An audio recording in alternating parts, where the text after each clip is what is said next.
L'un des lieux les plus mystérieux de France, un véritable temple luciférien. Bienvenue au Monument des droits de l'homme. Caché à l'ombre de la Tour Eiffel sur le Champ de Mars, ce monument commémore la Déclaration des droits de l'homme et les fêtes religieuses liées à la Révolution.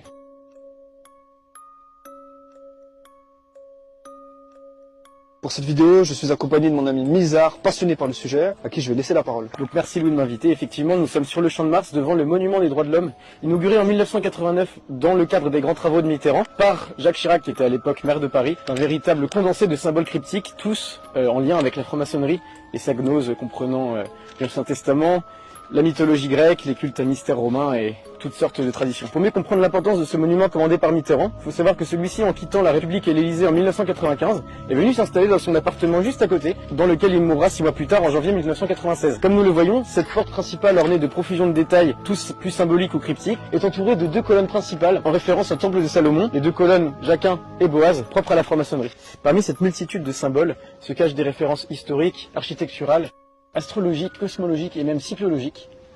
Mais enfin, et plus facile à reconnaître, des symboles francs-maçons comme le fil à plomb, le delta lumineux, l'œil de la connaissance, des personnages faisant un culte à ces forces de la nature et à la connaissance, qu'on appelle la gnose, et enfin, une caricature de l'église retrouvant la croix, la mitre, la cloche, écrasée par le delta lumineux de la connaissance. Sur ces autres faces, nous retrouvons 12 pierres de 12 couleurs différentes, représentant 12 pays européens et leurs capitales, mais également ces petites pyramides, des gnomons astrologiques indiquant les étoiles et le passage du soleil, et enfin cette représentation du péché originel, dans lequel le serpent n'est plus l'antique tentateur du christianisme, mais l'esprit libérateur de la gnose que vénèrent les francs-maçons. Enfin, devant la face principale, nous retrouvons 6 statues, le grand prêtre bénissant une foule imaginaire, avec des symboles astrologiques, les constellations, des textes en sanskrit, en hébreu. Ils représentent la future religion. La première obélisque, à 4 faces, représente Jacquin, le principe masculin qui s'oppose à Boaz, le principe féminin à 3 faces.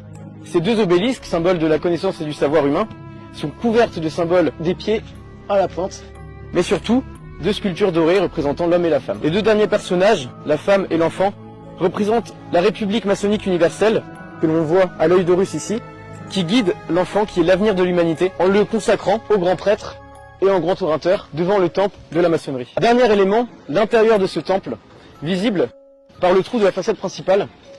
Cette ouverture dans le double triangle révèle des sculptures cachées sur l'envers de la porte, sculptures que nous retrouvons plus facilement sur le socle de la République et de l'humanité. Allégorie d'un coup d'État de 1797, elle représente Lucifer sous la forme d'un génie ailé, plaçant la République sur le trône, piétinant l'homme français et chassant le roi et l'Église sous la forme d'un homme couronné et de superstition avec une tête de léopard et un crucifix.